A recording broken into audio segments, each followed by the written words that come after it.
सरायपुर एक छोटा सा गांव था, लेकिन बहुत पुराना और रहस्यमय। गांव के चारों तरफ खेत, बीच में मंदिर और मस्जिद, और बाहर घना जंगल था।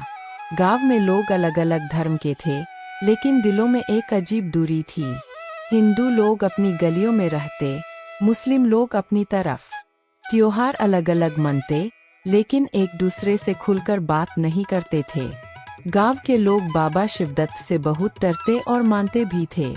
वे जंगल के पास पुराने आश्रम में रहते थे।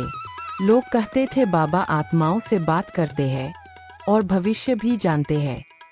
अयान गांव का एक मुस्लिम लड़का था। उसका पिता किसान था, माँ सिलाई का काम करती थी।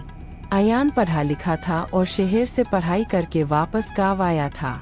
वह चाहता था कि गांव के बच्चे पढ़े, लोग अंधविश्वास छोड़े और सब मिलकर रहें। लेकिन कुछ लोग उसे शक की नज़र से देखते थे। कहते, पढ़ा लिखा है, लेकिन मुसलमान है, भरोसा नहीं किया जा सकता। अयान को यह बातें बहुत चुभती थीं, लेकिन वह चुप रहता था। एक रात गांव में अजीब घटना हुई। रमेश काका के घर के बाहर किसी ने जोर से दरवाजा खटखटाया। जब उन्होंने खोला, कोई नहीं था। अगली रात खेतों में आग दिखी।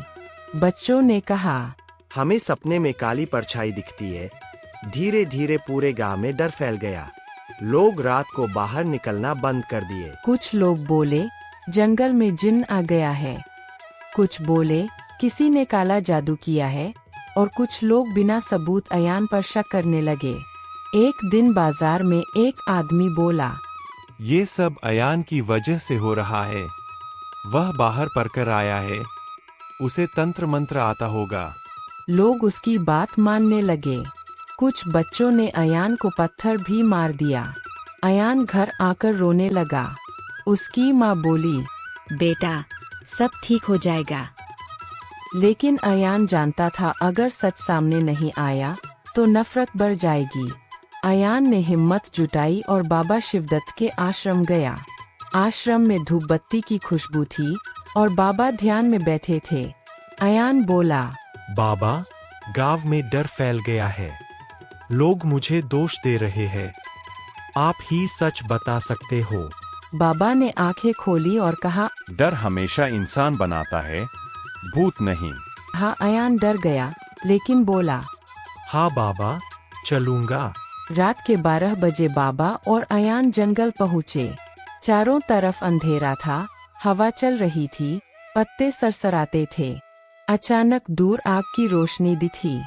फिर किसी के दौड़ने की आवाज आई। अयान कांप गया। बाबा, सच में आत्मा है। बाबा ने कहा, अगर आत्मा होती तो आग क्यों जलाती? वे आगे बढ़े। गांव का लालची आदमी रघु ठाकुर नकली भूत बना रहा था। वह डर फैलाकर तांत्रिक पूजा और ताबीज बेच रहा था। बाबा ने उसे पकड़ लिया। अयान ने मोबाइल से सब रिकॉर्ड कर लिया। अगले दिन पंचायत बैठी। पूरा गांव जमा हुआ। अयान ने वीडियो दिखाया। रघु ठाकुर ने सच कबूल किया। मैंने ही सब किया था। लोग डरे और मुझे पैसे दे। इसलिए गांव वालों को शर्म आई। वे अयान की तरफ देखने लगे। अयान बोला, मैं मुसलमान हूँ, लेकिन उससे पहले इंसान हूँ। नफरत से गांव टूटता है, प्यार से गांव बनता है। धर्म अलग हो सकता है, लेकिन दिल एक जैसा होता है। उस दिन के बाद गांव बदल गया। हिंदू और मुस्लिम लोग मिलकर त्योहार मनाने लगे। बच्चे साथ में स्कूल जाने लगे। अयान और बाबा ने एक छोटा स्कूल खोला, जहां बच्चों को पढ़ाया जाता सच, विज्ञान और इंसानियत।